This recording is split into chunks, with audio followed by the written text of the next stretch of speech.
Où sont passés les artistes engagés? Les artistes qui dénoncent les injustices, qui prennent parti sur des enjeux sociaux ou politiques, voire qui appellent même à l'action. Et c'est peut-être moi, mais j'ai l'impression qu'aujourd'hui, on n'entend quasiment plus d'artistes engagés. En tout cas, pas de nouveaux artistes. Alors je sais qu'il y en a quelques-uns, mais au niveau du grand public, j'ai l'impression que ces genres d'artistes, ils ont disparu. Et du coup, je me suis demandé pourquoi en fait. Donc on va voir ça dans cette vidéo, on va reparcourir toutes les figures importantes de la musique engagée en France, jusqu'à arriver à notre époque actuelle, et essayer de comprendre pourquoi les artistes engagés sont de moins en moins dans le paysage musical français.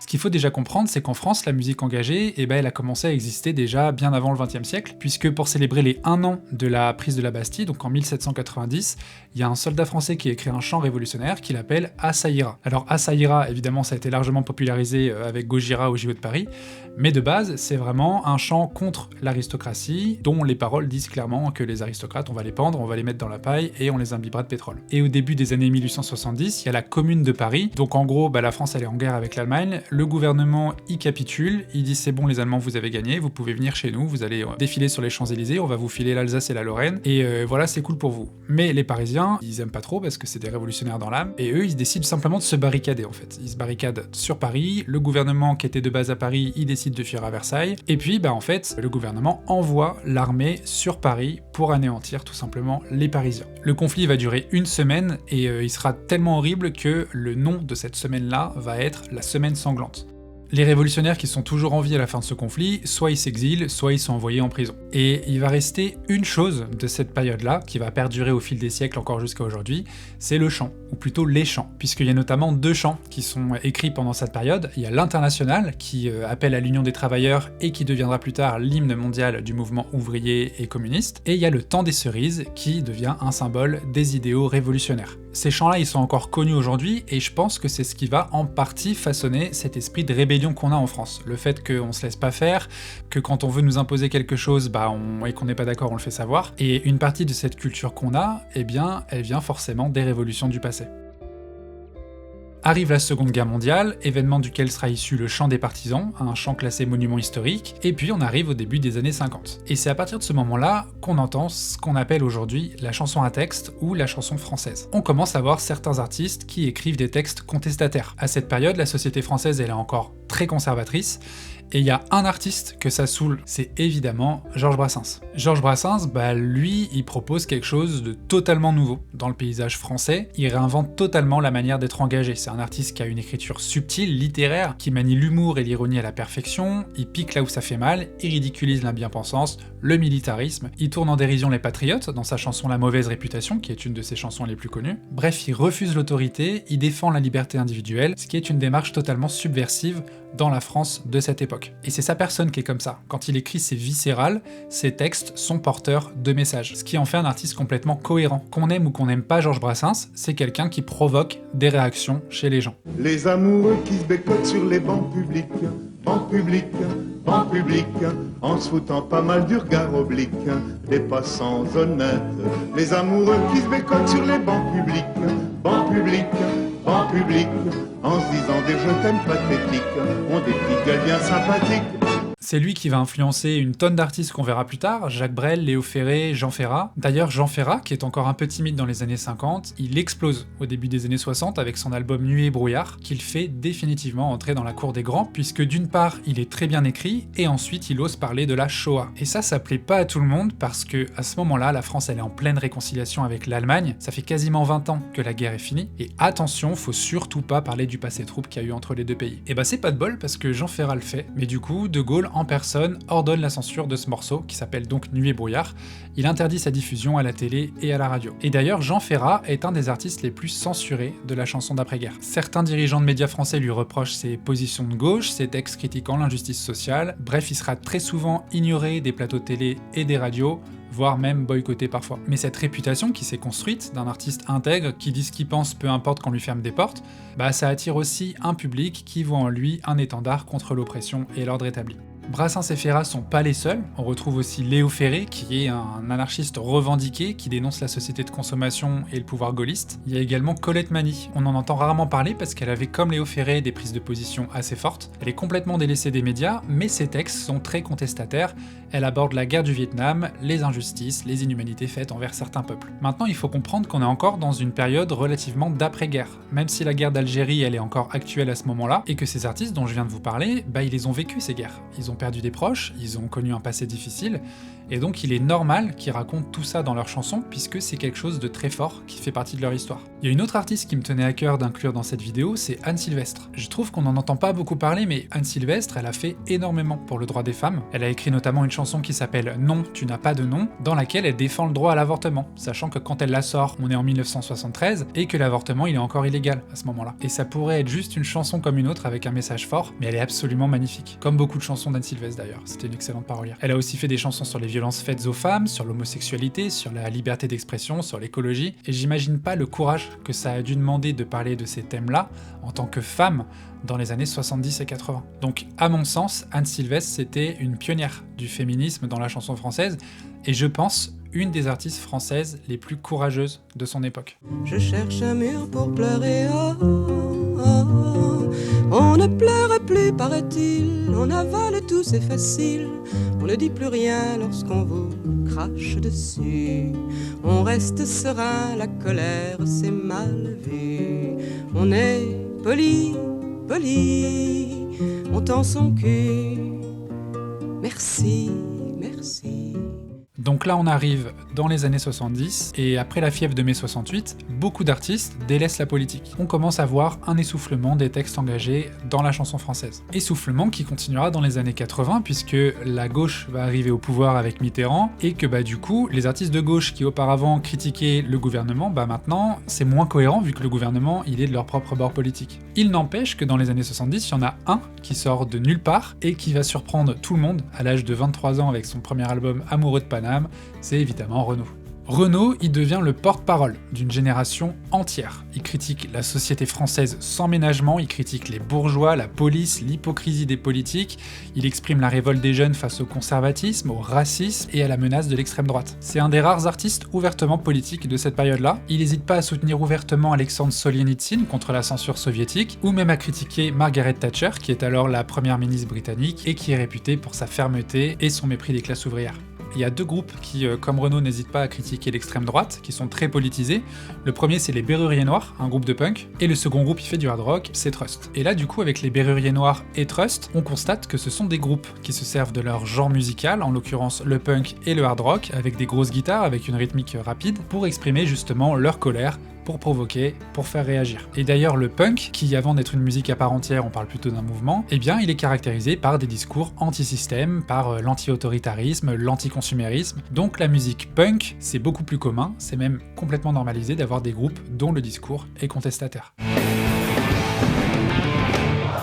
Tu perds ton sang-froid. Repense à toutes ces années de service. Oh, bientôt les années de sévice.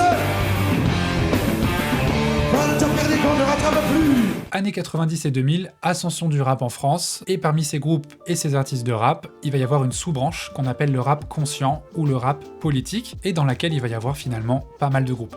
D'abord, le contexte politique des années 90, il est assez spécial, puisqu'il y a une montée en flèche du Front National qui atteint le second tour de plusieurs élections locales. Du coup, c'est pas l'unique raison, mais c'est une des raisons qui vont faire que de nombreux artistes ripostent à leur échelle avec leurs chansons. Je pense notamment à NTM, à Assassin, à Fab, qui n'hésitent pas à appeler la jeunesse des banlieues à se lever contre l'injustice. Parce que oui, la banlieue c'est un problème selon les politiques, qui n'hésitent pas à parler de malaise, de désordre. Bref, les banlieues sont la cible de certains élus, de certains journalistes même, et du coup c'est plus une nécessité pour beaucoup de rappeurs d'utiliser leur voix et leur portée justement pour affronter les classes politiques et pour envoyer des messages d'espoir à la population ciblée. Parfois ça dérape, par exemple la chanson Qu'est-ce qu'on attend du groupe NTM, elle est censurée à la radio et on lui colle un procès pour, je cite, appel à l'émeute. Il y a aussi évidemment le groupe IAM qui décolle avec leur album L'école du micro d'argent, et eux ils dépeignent aussi les inégalités sociales, la galère des quartiers, mais avec une approche plus philosophique et une narration importante. Par exemple la chanson La fin de leur monde qui dure quand même 10 minutes, je trouve qu'elle est super bien écrite. Et les morceaux de ces groupes, que ce soit ceux de IAM, de NTM, de la Funky Family qui arrive quelques années plus tard, de Sniper aussi qui arrive au début des années 2000 et qui vont connaître un énorme succès, et ces groupes-là, ils sont trop forts parce qu'ils arrivent à faire des morceaux qui ont un message très important et qui deviennent populaires. Par exemple, Sniper, ils sont très bons pour faire des chansons accrocheuses avec des refrains mélodiques et chantés. À la fin des années 90, il y a un morceau super intéressant qui regroupe 19 artistes différents, et ce morceau il est très ancré dans son époque, et il montre bien qu'il y a une prise de conscience collective et qu'il faut profiter du talent de chacun pour en faire une œuvre unique. Cette chanson s'appelle 11 minutes 30 contre les lois racistes, et elle arrive dans un contexte où des lois sont adoptées, et notamment les lois Debré, dont le but est de réguler l'immigration. Les lois qui veulent mettre en application corroborent mon accusation. Trop de mes semblables pètent les plombs pris dans le tourbillon de l'immigration. Alors évidemment, c'est pas les seuls, il y a Oxmo Puccino notamment, qui mélange rap et chansons françaises. Il y a Kerry James, qui hésite pas à rentrer dans la police, à faire ressortir les injustices sociales, à parler des luttes du quotidien. Kerry James, c'est quelqu'un de profondément engagé, et il le fait ressortir dans sa musique. Bien sûr, il y a Kenny Arcana, qui est aujourd'hui encore une des porte-paroles du rap conscient. Alors elle dénonce l'oppression sociale, mais elle a une sensibilité beaucoup plus écologique. Elle est anticapitaliste, altermondialiste, elle rejette les médias classiques, elle est 100% indépendante. Et elle s'exprime au nom des citoyens, au nom des peuples. Quand elle parle, elle emploie souvent le mot on est ensemble, il faut qu'on se batte, etc. Et pour vous dire à quel point c'est viscéral chez elle, c'est qu'après ses concerts, du moins avant, je sais pas si c'est encore le cas aujourd'hui, mais il n'était pas inhabituel qu'elle donne rendez-vous aux gens dans une petite salle pour débattre et discuter autour d'idées diverses, et tout le monde était le bienvenu quoi. Donc on voit bien que depuis les années 90, les artistes engagés, ils sont là par nécessité, et ils sont surtout là en réponse à une société qui est pleine de problèmes. Ils se placent soit en bouclier, comme Kerry James et Kenny Arcana, qui essaient d'apporter des solutions et qui critiquent vivement le système, soit en tant qu'observateurs, comme IAM et la Funky Family par exemple, qui eux racontent, dépeignent leur quotidien ou ce qu'ils voient autour d'eux. On restera debout quoi qu'il arrive. J'allais jusqu'au bout et là où fait bien nous mener la vie. On pourra plus terminer sa foi, dorénavant on tiendra prêt. Le cœur et la foi. On restera debout quoi qu'il arrive. J'allais jusqu'au bout et là où fait bien nous mener la vie. Rien ne pourra plus nous arrêter. Insoumisage, marginal, humaniste ou révolté. Si on sort un peu du rap, il y a quand même d'autres figures qui n'hésitent pas à critiquer ouvertement les politiques. Je pense notamment aux membres du groupe Zebda, qui sont fortement engagés dans leurs chansons, mais aussi en dehors de la musique. Par exemple, plusieurs membres du groupe ont créé Motivé, un collectif citoyen qui a même été sur certaines listes électorales et qui a remporté 12,38% des voix et obtenu 4 sièges au conseil municipal. Ils organisent eux aussi fréquemment des ateliers de parole, des débats, etc. Il y a Gaël Faye aussi, qui a une musique super intéressante et qui n'hésite pas à critiquer le racisme ordinaire, le capitalisme. Gaël Faye, lui, il fait des chansons humanistes à base de récits et de personnages, tout en racontant sa propre histoire. Et du côté du rock, on peut aussi citer Damien Seize, par exemple. Seize, même s'il a une discographie assez décousue, dans ce qu'il fait de plus rock, c'est un des seuls à pas hésiter à critiquer la société de consommation et la politique française. C'est un artiste brûlé de l'intérieur, profondément révolté par les injustices, et d'ailleurs, il en a lui-même fait les frais, puisque pour la pochette de son album J'accuse, qui représentait une femme dans un caddie, critique assez évidente de la société de consommation, et cette affiche, elle a été censurée dans les métros, jugée dégradante pour l'image de la femme. C'est aussi un artiste imprévisible, et quand il est en 2009 sur le plateau des Victoires de la musique, il a complètement dépassé le temps qui était alloué à sa prestation, et c'était pas vraiment prévu qu'il chante ça. Ils n'ont que l'argent à la bouche, il n'y a que l'argent qui les touche. Il y a des dollars sur leur bavoir, sûr qu'ils en ont à nous en vendre. De la connerie. Moi je dis que celui qui s'achète une action a du sang sur les mains. Celui d'un ouvrier à l'autre bout du monde pour en verra chez lui en lui disant merci. Mais il faut gagner plus. Mais il faut gagner plus. Mais il faut gagner plus.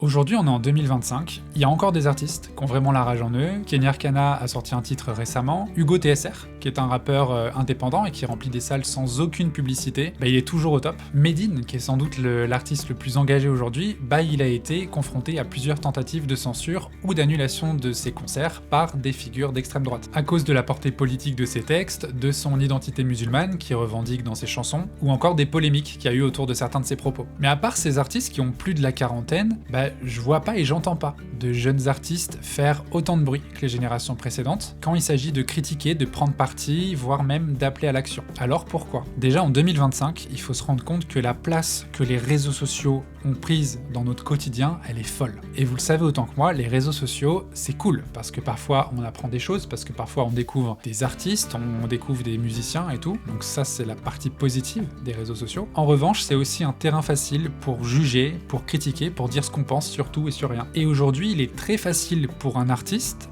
de saboter sa carrière avec une seule phrase dite de manière un peu maladroite. Non pas parce qu'il a moins le droit de dire ce qu'il pense par rapport à avant, mais parce que les gens sur les réseaux sociaux, ils peuvent en masse décider de boycotter qui ils veulent. Parce que les gens s'autoproclament juges, parce qu'ils voient que ce qu'ils veulent voir, parce qu'ils veulent entendre que ce qu'ils veulent entendre. Et aujourd'hui, pour un artiste qui a mis des années à construire sa carrière, dire une seule phrase politisée en rapport avec un conflit, avec une religion ou quoi que ce soit d'autre, et bah cette phrase, elle peut être relayée partout, elle peut créer de l'interaction, elle peut créer du buzz, et donc fortement ternir son image. Il y a une police de la pensée aujourd'hui sur Internet, qui d'ailleurs sort parfois du cadre d'Internet, qui fait qu'il est plus safe pour les artistes de pas trop s'écarter de ce qu'ils ont l'habitude de faire. Et puis il y a tellement de concurrence aujourd'hui, tu peux littéralement faire connaître ta musique sans sortir de chez toi, que les gens ils peuvent t'oublier du jour au lendemain. Donc si rester visible demande déjà énormément de travail, pourquoi est-ce que les artistes prendraient un risque supplémentaire ? Que votre soleil éclaircisse l'ombre qui brille d'amour au quotidien. Attends. En fait, celui-là, tout le monde le connaît et il y a plus actuel. Donc, donne-moi Chiraki. Ici c'est chez toi et tu fermes ta gueule. Ici y a un roi et des seigneurs qui font ce qu'ils veulent. Ici, il y a des lois, seulement pour le peuple. Il y a autre chose aussi, on a pu voir avec tous les artistes que j'ai cités dans cette vidéo qu'il y a une cohérence entre leur discours et qui ils sont. IAM, il parle des inégalités sociales parce qu'ils en sont les témoins quotidiennement. Renaud, c'est un porte-parole de sa génération face au développement de l'extrême droite parce qu'il est profondément à gauche. Kenny Arcana, elle critique l'autorité et l'ordre parce qu'elle a grandi dans un foyer et que quand elle était petite, les adultes n'ont fait que la dénigrer, etc. Ces artistes-là, ils jouent pas un rôle, ils sont eux-mêmes en fait. Leur engagement dans leurs chansons, c'est simplement le reflet de leur propre histoire. Et aujourd'hui, on est plus dans une époque où on doit exister, on doit montrer au monde qu'on est là. Et pour que le monde nous remarque, bah il faut être beau, il faut être bien habillé, il faut divertir les gens, il faut montrer que notre vie elle est incroyable, il faut trouver des choses à raconter. En gros, on se base beaucoup plus sur l'image. Tu veux qu'on t'écoute, alors montre-moi ce que tu sais faire. Mais par contre, si je m'ennuie au bout de 3 secondes, je passe à quelqu'un d'autre. Donc t'as intérêt à me happer dès le début. Donc les artistes aujourd'hui, ils doivent calculer tout ça. Et vous n'imaginez pas le nombre de comptes musique que je vois passer sur Instagram, et c'est trop bien ce qu'ils font. Franchement, leur musique elle est super, ils créent tout un univers, il y a une ambiance visuelle, leur projet il est super cohérent, mais par contre ils sont suivis par 200 personnes, et ça fait 3 ans qu'ils sont là. Donc c'est normal qu'à un moment les artistes ils tournent la page en fait. Pour revenir au fait d'être engagé, je pense pas que les jeunes artistes s'en foutent. Je pense au contraire que beaucoup d'entre eux, ils ont des choses à dire, qui vivent des réalités dures, qui ressentent les injustices, mais en fait ils sont pris dans un système qui récompense la neutralité. Si tu veux passer en radio, signer un contrat, faire des streams, t'as intérêt à rester universel. Et universel, c'est mon avis, mais c'est un terme très péjoratif qui veut dire sans défaut, sans relief, sans rien qui pourrait distinguer un minimum du reste. Et il y a un autre point aussi, c'est qu'on est de plus en plus dans une culture du divertissement. Avec les applis de streaming et la possibilité de pas forcément choisir ce qu'on écoute, juste en lançant une playlist pour la soirée, bah on s'est habitué à juste avoir un fond musical qui est là mais qu'on n'écoute pas vraiment en fait. Et les gens sont nombreux à ne pas vouloir écouter de musique qui contient des messages spécialement politiques ou quoi que ce soit d'autre. Ils veulent juste des chansons tranquilles, sans prise de tête, juste en ambiance. On l'a trouvée plutôt jolie, Lily. Elle arrivait des Somalies, Lily. Dans un bateau plein d'émigrés qui venaient tous de leur plein gré vider les poubelles à Paris. Elle croyait qu'on était égaux, Lily, au pays de Voltaire et d'Hugo, Lily. Mais pour Debussy en revanche, il faut 2 noirs pour une blanche, ça fait un sacré distinguo. Je pense qu'on a besoin de cette relève d'artistes engagés. On a besoin d'eux parce que socialement, on a besoin de porte-parole. On a besoin d'être représenté, on a besoin de dire aux politiques quand on n'est pas d'accord avec eux. Et quoi de mieux qu'une chanson pour ça ? Tant qu'il y aura des injustices, on aura toujours besoin d'artistes pour les chanter, pour les combattre, pour défendre l'intérêt des communautés. Et ces artistes qui auront le courage de se mettre en travers et de dire non, bah ils en réveilleront d'autres. Donc la relève en fait, elle est déjà là, elle est partout. C'est juste qu'on la voit pas. Elle est sur le chemin de l'école, elle est dans nos maisons, elle est fille de parents divorcés, elle a connu des séparations, des violences. La relève, elle voit bien qu'il y a encore des inégalités sociales. Elle sait profondément que la société a des dysfonctionnements et que les politiques nous mentent. Elle sait tout ça. C'est juste que elle devrait s'écouter un petit peu plus pour le bien de tout le monde. On a besoin de retrouver le sens de la communauté, de retrouver des artistes qui font des collaborations, qui sont moins centrés sur eux-mêmes, qui racontent des choses, qui nous rassemblent. Et la vraie question, c'est peut-être pas où est la relève, mais dans quelle mesure elle peut s'épanouir et comment est-ce qu'elle peut nous atteindre. On peut pas blâmer seulement les artistes. C'est à nous, le public aussi, d'être à l'écoute et de leur donner les moyens d'être entendus. Voilà, j'espère que cette vidéo vous aura fait réfléchir. En tout cas, moi, ça m'a fait réfléchir. J'ai l'impression qu'il y a il n'y a pas d'éléments de réponse vraiment, en fait, juste des pistes de réflexion. En tout cas, n'hésitez pas à partager, à liker, à commenter, tout ça, ça m'aide beaucoup. Vous pouvez aussi me suivre sur Insta et sur Patreon. J'ai besoin de votre soutien, et d'ailleurs, un grand merci à ceux qui me soutiennent déjà sur Patreon. Prenez soin de vous, je vous dis à la prochaine, passez de bonnes fêtes de fin d'année, tout ça, tout ça. Ciao.